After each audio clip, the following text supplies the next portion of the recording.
So itong customer natin ay dumayo na naman sa shop, panibagong araw, panibagong gawa.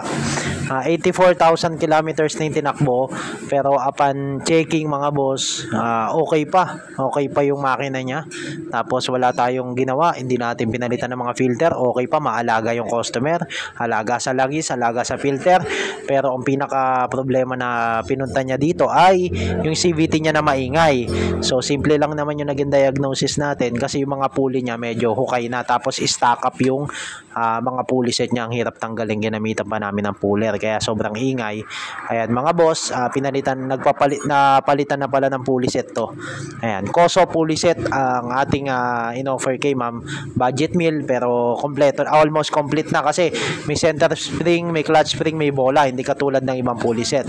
So ayan mga boss, tapos nagpapalit din siya ng ball race. Ang laki na ng ng sira ng ball race niya, lumalagotok na pag bumepreno.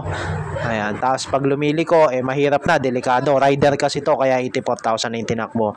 Kahit magto 2 years pa lang yung motor. Ayan, tapos nagpapalit din ng brake shoe for safety.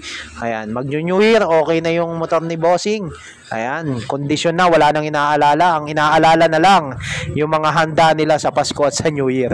So ayan mga boss, salamat sa patuloy na suporta sa Lapid Shop. Ayan, kung may mga katanungan kayo, kung ganito din ang problema nyo, PM nyo lang ako. Madali tayo kausap. Ayan, murang-mura sa quality. So ayun, syempre itatanong nyo mga boss, shop location, Florida Blanca, Pampanga po mga boss. Barangay Mabikal po, katabi ng Don Benitos Kasaba. Pwede nyo pong i-google map, Lapid Shop Mabikal. Lalabas na po yan mga boss. Salamat po.